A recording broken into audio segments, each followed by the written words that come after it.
சில கதைகள் காலத்தால மறைந்து போகும், ஆனா சில காயங்கள் காலம் கடந்தும் இந்த உலகத்தை துரத்திக்கிட்டே தான் இருக்கும். அந்த காயத்தோட பேரு த Chernobyl.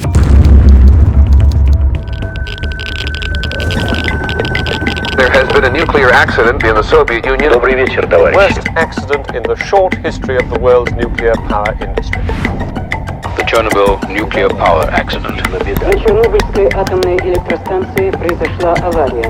Chapter 1 The History. World War II அப்புறம் சோவியத் யூனியன் நியூக்ளியர் பவர் பிளான்ட்ல அதிக மணி இன்வெஸ்ட் பண்ணாங்க. இதோட official name Vladimir Lenin nuclear power plant. இது 1970ல செர்னோபில் சிட்டிக்கு சுமார் 16 கிலோமீட்டர் தூரத்துல கட்டப்பட்டாங்க. செர்னோபில் பவர் பிளான்ட் சோவியத் யூனியன்லே மிக பெரிய அட்வான்ஸ்டு நியூக்ளியர் பவர் பிளான்ட்டா இருந்துச்சு. இந்த பவர் பிளான்ட்டோட டிசைன் RBMK-1000 அப்படின்னு சொன்னாங்க. இந்த RBMK-1000 அப்படின்றது ஒரு வகையான நியூக்ளியர் ரியாக்டர். இது மாதிரி சுமார் அவங்க 4 ரியாக்டர் பண்ணாங்க. ஃபர்ஸ்ட் 2 ரியாக்டர் 1977ல ஸ்டார்ட் ஆச்சு. மூணாவது 1981ல ஸ்டார்ட் பண்ணாங்க. நாலாவது 1983ல ஸ்டார்ட் பண்ணாங்க. இந்த பவர் பிளான்ட்டோட மெயின் கோல் எலக்ட்ரிசிட்டியை ஜெனரேட் பண்றது. இந்த ஒவ்வொரு ரியாக்டருமே சுமார் 1000 மெகாவாட்ஸ்க்கு மேல கரண்ட்டை ப்ரொடியூஸ் பண்ணக்கூடியது. இந்த 4 ரியாக்டரும் சேர்ந்து யுக்ரைன் தேசத்தோட 10% ஆஃப் கரண்ட்டை பூர்த்தி பண்ணுச்சு. ஸோ உங்களுக்கு புரிஞ்சிருக்கும் இது எக்கனாமிக்கலி சோவியத் யூனியனுக்கு எவ்வளவு முக்கியமான பவர் பிளான்ட் அப்படின்னு.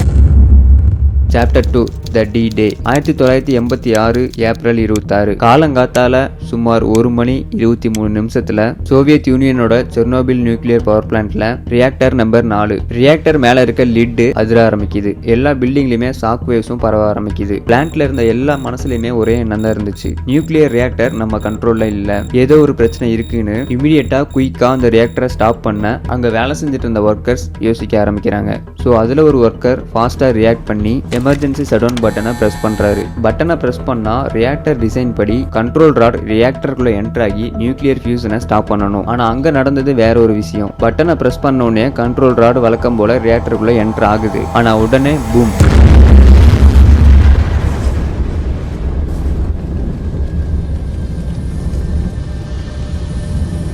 மிகப்பெரிய பிளாஸ்ட் ஆகுது. அது ஆட்டோபாமோட பயங்கரமான பிளாஸ்டா இருந்துச்சு. அது மட்டும் இல்லாம ரியாக்டர் ஃபிளேம்ல கவர் ஆகி ஹார்ம்ஃபுல் ரேடியேட்டிவ் மெட்டீரியல்ஸ் அங்க இருந்த ஃபிளேமோட செம்ம ஹைட்ல வானத்தை நோக்கி தூக்கி வீசப்படுது. இந்த ரியாக்டர்ல ரிலீஸ் ஆன ஹார்ம்ஃபுல் ரேடியேட்டிவ் மெட்டீரியல்ஸ் 4000 ஹிரோஷிமா ஆட்டோபாம்க்கு சமமா இருக்கும். இது இன்னைக்கு வரைக்கும் உலகத்தோட மோசமான டிசாஸ்டர் அப்படின்னு சயின்டிஸ்ட் கன்சிடர் பண்றாங்க. காலையில பரவ ஆரம்பிச்ச ரேடியேஷன் யுக்ரைன் மட்டும் இல்லாம ஸ்பெயின், ஸ்வீடன், யூரோப் முழுவதுமே பரவ ஆரம்பிக்குது. யுனைடெட் கிங்டம்ல ரேடியேட்டிவ் மழையுமே பெய்யுது. அந்த மலைத்துளிகள்ல இருக்க ரேடியேஷன் ஆடு, மாடு போன்ற கால்நடைகள் சாப்பிட்ற புல் மேல விழுகுது. அந்த ரேடியாக்டிவ் டஸ்ட்டை பசுக்கள் சாப்பிடும்போது அந்த பசுக்களோட பால்லையுமே ரேடியேஷன் அதிகமாகுது. அது குழந்தைகளையுமே அஃபெக்ட் பண்ண ஆரம்பிக்குது.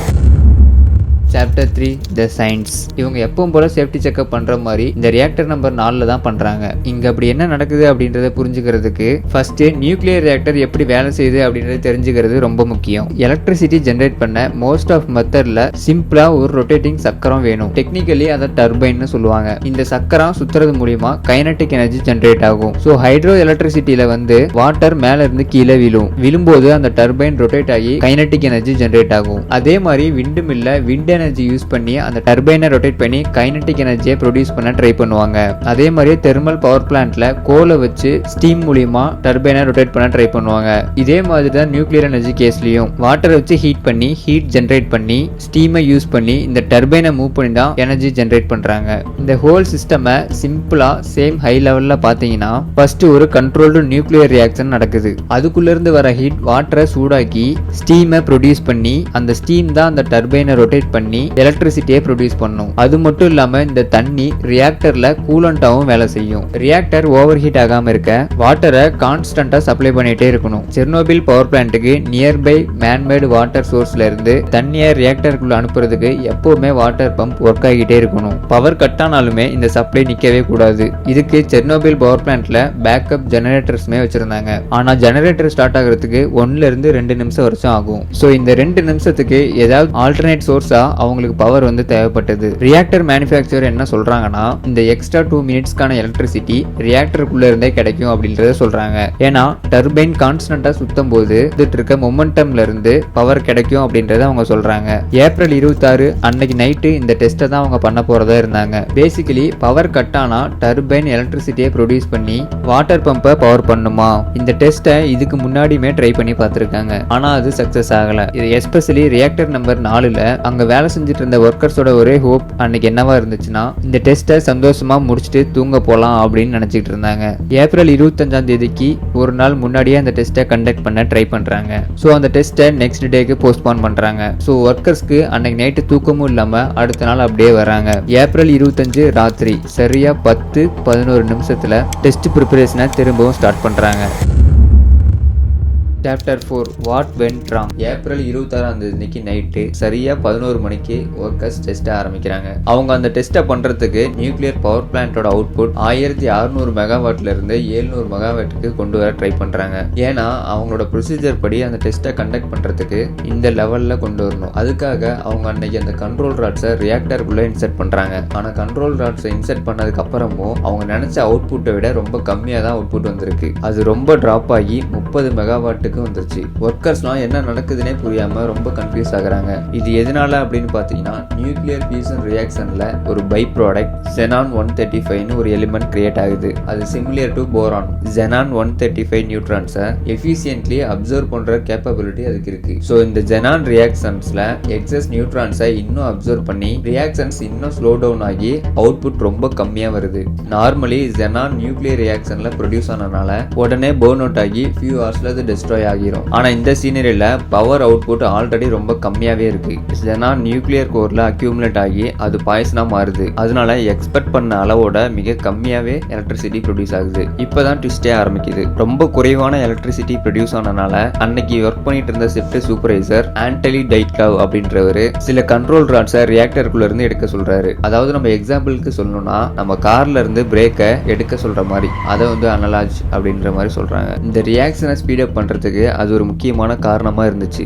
ஏப்ரல் 26ஆம் தேதி சரியா காலையில 11 மணிக்கு அன்னைக்கு சில கண்ட்ரோல் ராட்ஸை வெளியே எடுத்ததுக்கு அப்புறமேட்டுக்கு பவர் அவுட்புட் 200 மெகாவாட்டுக்கு ரீச் ஆகுது. ஆனா ஸ்டில் இன்னமும் அவங்களால டெஸ்ட்டை ரன் பண்ண முடியல. ஏன்னா பிளான் பண்ணபடி 700 மெகாவாட் பவர் வந்ததுக்கு அப்புறமேட்டுக்கு தான் அவங்க நினைச்ச மாதிரி டெஸ்ட்டை ரன் பண்ண முடியும். அன்னைக்கு ஷிஃப்ட்ல வேலை செஞ்சுட்டு இருந்த சூப்பர்வைசர் ரியாக்ஷனை ஃபர்தரா ஸ்பீடப் பண்றதுக்கு அன்னைக்கு நைட் தொடர்ந்து வேலை செஞ்சுட்டு இருக்காங்க. அன்னைக்கு அவர் ஒரு ஆர்டரையுமே போடுறாரு. மோர் கண்ட்ரோல் ராட்ஸை ரியாக்டருக்குள்ள இருந்து வெளியேடுங்க அப்படின்ற மாதிரி அவர் சொல்றாரு. நார்மலா ரியாக்டர்ல 211 கண்ட்ரோல் ராட்ஸ் இருக்கும். அதுல ஒவ்வொன்றா வெளியே எடுக்க ஆரம்பிக்கிறாங்க. இப்படி எடுக்கும்போது கடைசி 8 கண்ட்ரோல் ராட் மட்டும் தான் ரியாக்டருக்குள்ள இருந்துச்சு. அதை வச்சு அவங்க ரன் பண்றாங்க. பட் இது மிகப்பெரிய சேஃப்டி புரோட்டோகால் வயலேஷனா இருக்குது. ரூல் புக்ல கரெக்டா மென்ஷன் பண்ணிருக்காங்க. அண்டர் எனி சர்க்கம்டன்ஸ் 15க்கும் குறைவா கண்ட்ரோல் ராட்ஸ் ரியாக்டருக்குள்ள இருக்கவே கூடாது அப்படின்னு. காலையில 1 மணி 19 நிமிஷத்துல பவர் அவுட்புட் ரேபிட்லி இன்க்ரீஸ் ஆக ஆரம்பிக்குது. கோர்ல இருந்த கொஞ்சம் வாட்டருமே இமிடியேட்டா ஸ்டீமா கன்வெர்ட் ஆகி வாட்டர் குவான்டிட்டியும் ரியாக்டருக்குள்ள ரொம்ப டிக்ரீஸ் ஆகுது. கூலண்டாவும் அதால ஒர்க் பண்ண முடியல. ரியாக்ஷன் தொடர்ந்து இன்னும் ஸ்பீட் ஆகிட்டே இருக்கு. இதை சயின்டிபிக் டேர்ம்ல பாசிட்டிவ் ஃபீட்பேக் லூப் அப்படின்னு சொல்றாங்க. இந்த பாசிட்டிவ் ஃபீட்பேக் லூப் அவாய்ட் பண்ண பிரசன்ட் டே நியூக்ளியர் ரியாக்டர்ல வாட்டரை கூலண்டா as well as மாடரேட்டராகவும் யூஸ் பண்றாங்க. ஸோ வாட்டர் குவான்டிட்டி குறைஞ்சா மாடரேட்டரும் டிக்ரீஸ் ஆகும். கார்ல பிரேக்கை வச்சு ஸ்லோ டவுன் பண்ற மாதிரி இதுக்கு பேரு ஃபார் நெகட்டிவ் ஃபீட்பேக் லூப். ஆனா அந்த RBMK ரியாக்டர்ல கிராஃபைட் தான் மாடரேட்டர். இங்க தான் பிரச்சனையும் கூட. ரியாக்டர்ல இந்த xenon ரியாக்ஷன் ஸ்பீடப் ஆனதுல ஃபுல்லா பர்ன் அவுட் ஆகிருச்சு. ஸோ லாஸ்டா ரியாக்டருக்குள்ள நியூட்ரான்ஸை அப்சர்வ் பண்ண xenonம் இல்லாம போயிருச்சு. எக்ஸ்ட்ரீம் பவர் சர்ச் நடக்க ஆரம்பிக்குது. நியூக்ளியர் ரியாக்ஷனோட ஸ்பீடப் அதிகமாகுது. அந்த நியூக்ளியர் ஸ்டீம் ப்ரொடக்ஷன் ரொம்ப அதிகமாகி கண்டெய்ன்மெண்ட் ஸ்ட்ரக்சரோட சேக் ஆக ஆரம்பிக்குது. அங்க இருந்த பில்டிங் முழுவதுமே லைட்டா ஷாக் வேவ்ஸும் ஃபீல் ஆகுது. நம்ம ஒர்க்கர்ஸ் ரியலைஸ் பண்றாங்க எமர்ஜென்சி ஸ்டாப்பை வந்து எக்ஸிக்யூட் பண்ணியே ஆகணும் அப்படின்னு. இதை தவிர்த்தும் வேற வழியே இல்லை அப்படின்னு அவங்க சொல்றாங்க. ஸோ இமீடியட்லி சரியா 1 மணி 21 நிமிஷத்துல எமர்ஜென்சி ஸ்டாப் பட்டனை பிரஸ் பண்றாங்க. பட்டனை பிரஸ் பண்ண உடனே கண்ட்ரோல் ராட்ஸ் ரியாக்டருக்குள்ள ரீஎன்டர் ஆக ஆரம்பிக்குது. ஆனா இங்க மெயின் வில்லனே அந்த ரியாக்டர் தான். இந்த ரியாக்டரோட டிசைன்ல ஒரு பெரிய பிரச்சனையும் இருக்கு. நான் முதல்ல சொன்ன மாதிரி தான் கண்ட்ரோல் ராட்ஸ்ல போரான் அண்ட் கிராஃபைட் தான் யூஸ் பண்றாங்க. அந்த ராடோட டிப்ல கிராஃபைட் இருக்கும். அதே ரியாக்டருக்குள்ள யூஸ் பண்ற கிராஃபைட் ரியாக்ஷனை ஸ்பீடப் பண்றதுக்கு தான் கிராஃபைட்டை யூஸ் பண்றாங்க. நீங்க நினைக்கலாம் கிராஃபைட்டை எதுக்கு யூஸ் பண்றாங்க அப்படின்னு. இதுக்கு பல காரணமும் சொல்றாங்க. ஒன்னு வந்து கிராஃபைட் சோவியத் யூனியன்ல ஈஸியா கிடைக்கிற ஒரு விஷயமா இருக்கு. இன்னொன்னு இதுக்கு ஒரு சயின்டிபிக் ரீசனும் இருக்கு. லோ பவர் சர்ச் வரும்போது இந்த கிராஃபைட் டிப் எக்ஸ்ட்ரா நியூட்ரான்ஸை கொடுத்து இந்த ரியாக்ஷன்ஸை ஸ்டடியா நடத்தும். ஆனா இந்த சீனரியோல இதுதான் பெரிய பிரச்சனையாவே மாறுது. பட்டனை பிரஸ் பண்ண உடனே கிராஃபைட்டோட டிப் ரியாக்டருக்குள்ள இறங்குது. ஆல்ரெடி ஸ்பீடா இருந்த ரியாக்டரை இன்ஃபினிட்டியா ஸ்பீடப் பண்ணி ரியாக்டரோட பவர் ஜெனரேஷனை 33,000 மெகாவாட்டுக்கு கொண்டு போகுது. இது அன்னைக்கு மீட்டர்ல பாக்குற ஒர்க்கர்ஸ் பயத்துல நடுங்கி போறாங்க. டெக்னிக்கலா ஃபர்ஸ்ட் ஆட்டோ பம் வெடிக்குது. ஃபர்ஸ்ட் பிளாஸ்ட் எமர்ஜென்சி பட்டனை பிரஸ் பண்ண 6 இருந்து 8 செகண்டுக்குள்ளே நடக்குது. அதுல ரியாக்டரோட கோர் மெல்ட் ஆக ஆரம்பிக்குது. அடுத்த 2 இருந்து 3 செகண்டுக்குள்ள இன்னொரு பவர்ஃபுல்லான செகண்ட் பிளாஸ்ட் ஆகுது.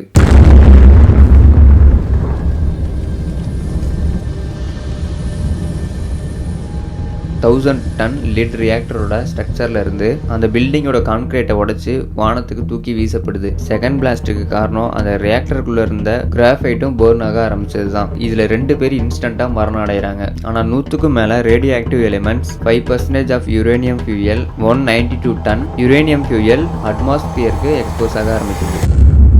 Chapter 5 the after effect the sad thing. இங்கே தான் வந்து ரேடியோ ஆக்டிவ் மெட்டீரியல் அட்மாஸ்பியரில் ஸ்ப்ரெட் ஆக ஆரம்பிக்குது. இதுவும் தெரியாத அப்பாவி மக்கள் அதனால அஃபெக்ட் ஆக ஆரம்பிக்கிறாங்க. அன்னைக்கு நைட்டு அந்த பிளாஸ்ட்னால எரியிற நெருப்பு வானம் வரைக்குமே தெரியுது. அதை சுற்றி இருந்த மக்கள் என்ன நடந்ததுன்னு தெரியாம ரசிக்க ஆரம்பிக்கிறாங்க. பிரிப்பியாட் பிரிட்ஜ் மேலே நின்றுட்டு பார்த்துட்டு இருக்காங்க. இந்த பிரிட்ஜ் வந்து அந்த செர்னோபில் பவர் பிளான்ட்டுக்கு பக்கத்து ஊர்ல இருக்க ஒரு பிரிட்ஜ். அந்த பிரிட்ஜ்ல இருந்து தான் அன்னைக்கு நைட்டு அந்த ஊர்ல இருந்த மக்கள் எல்லாமே வந்து வேடிக்கை பார்க்க ஆரம்பிக்கிறாங்க. ஆனா அங்க வேடிக்கை பார்த்துட்டு இருந்த எல்லாருமே பரிதாபமா உயிரிழக்கிறாங்க. காலையில சரியா 1 மணி 26 நிமிஷத்துல ஃபயர் அலாரம் ஸ்டார்ட் ஆகுது. ஃபயர் ஃபைட்டர்ஸும் ஸ்பாட்டுக்கு வராங்க. முதல்ல அவங்களுக்கு என்ன நடக்குது அப்படின்னு எதுவுமே புரியல. அது ஒரு நார்மலான ஃபயர் அப்படின்னு நினைச்சிட்டு வாட்டரை ஃபோர்ஸ் பண்ணி அந்த நெருப்பை அணைக்க ஆரம்பிக்கிறாங்க. ஆனா இது வந்து கிராஃபைட்டால உருவான ஃபயர். இதை ஈஸியா அணைக்க முடியாது அப்படின்றது அவங்களுக்கு தெரியல. இதை அணைக்கிறதுக்கு 10 நாட்களுக்கு மேலேயும் ஆயிடுச்சு. ஹெலிகாப்டர்ஸ்க்கு கால் பண்ணி கிளே, சாண்ட், போரான், லெட்னு சொல்லி thousands ஆஃப் டன்னை வந்து வானத்துல இருந்து அந்த ரியாக்டருக்குள்ள டிராப் பண்றாங்க.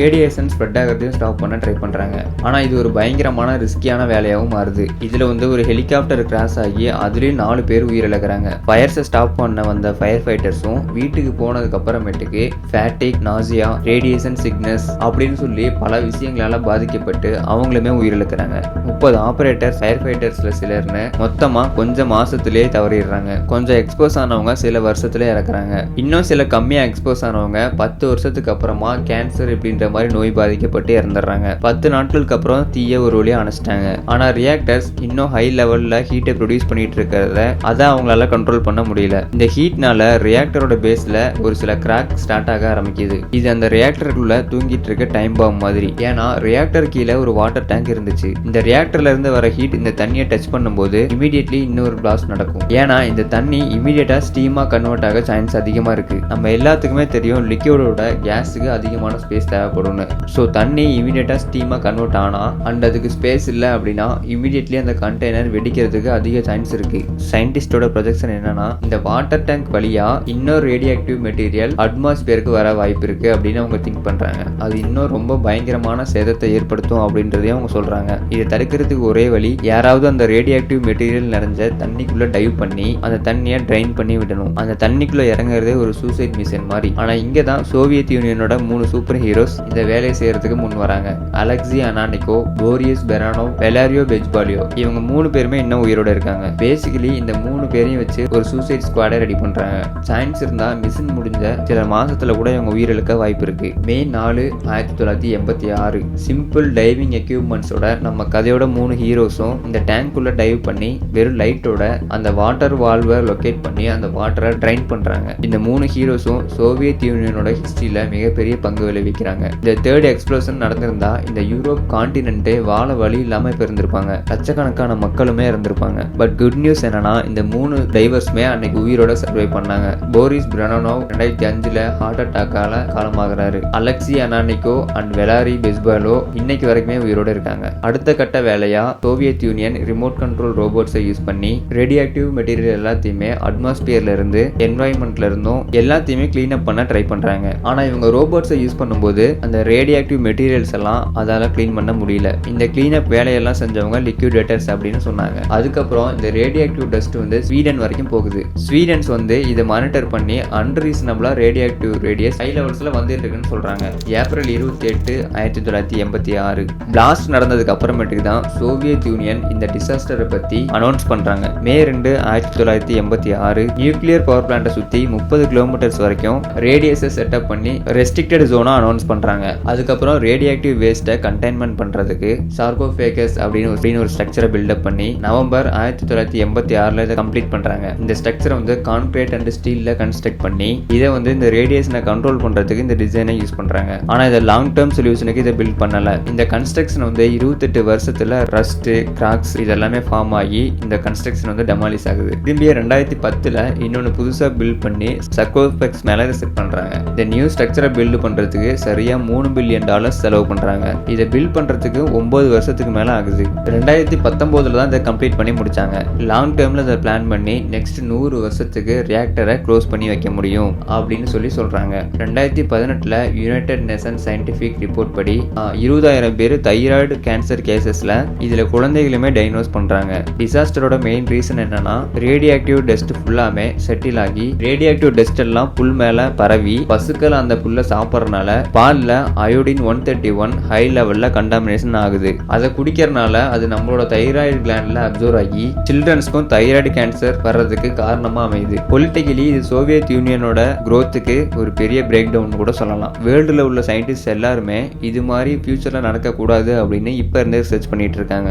டைரக்டா இந்த டிசாஸ்டர்னால 1989 வேர்ல்டு அசோசியேஷன் ஆஃப் நியூக்ளியர் ஆபரேட்டர்ஸை ஃபவுண்ட் பண்றாங்க. இந்த அசோசியேஷன் மூலமா நியூக்ளியர் பவர் பிளான்ட்ல சேஃப்டி செக்அப் பண்ணி இன்னும் எவ்வளவு சேஃப்டியை இன்க்ரீஸ் பண்ணலாம் அப்படின்ற ரிசர்ச்சை ஆரம்பிக்கிறாங்க. செர்னோபில் பவர் பிளான்ட்ல உள்ள மீதி 3 ரியாக்டர்ஸ் 2000 வரைக்குமே ஆப்ரேட் பண்ணிட்டு தான் இருந்தாங்க. யுக்ரைனோட பவர் நீட்ஸை நீட் பண்றதுக்கு அதுக்கப்புறமேட்டுக்கு பவர் ஸ்டேஷனை க்ளோஸ் பண்ண ஆரம்பிச்சாங்க. 2028 தான் இதை கம்ப்ளீட்டா டிஸ்மேண்டில் பண்றதுக்கு பிளான் பண்ணியிருக்காங்க. ஸோ இப்போ 2400 மக்களுக்கு மேல இங்க வந்து வேலை செஞ்சுட்டு இருக்காங்க. Securities, fire fighter, scientist, technician, service staffs எல்லாத்தையும் சேர்த்து 2400 மக்கள் இங்க இருக்காங்க. ரேடியேஷன் லெவல்ஸ் வந்து இன்னும் ஹை டிகிரிஸ்ல தான் வந்துட்டு இருக்கு. அவங்க ஜஸ்ட் வாரத்துக்கு 2 ஷிஃப்ட் தான் வேலையை செய்யறாங்க. அவங்களுக்கு ரெகுலரா ரேடியேஷன்ஸ் லெவலையுமே செக் பண்ணிட்டு இருக்காங்க. நெக்ஸ்ட் ரஷ்யா உக்ரைன் வார் ஸ்டார்ட் ஆகிறதுக்கு முன்னாடி டூரிஸ்ட் எல்லாமே இங்க வந்துட்டு போறதுக்கு அலோவ் பண்ணிட்டு இருந்தாங்க.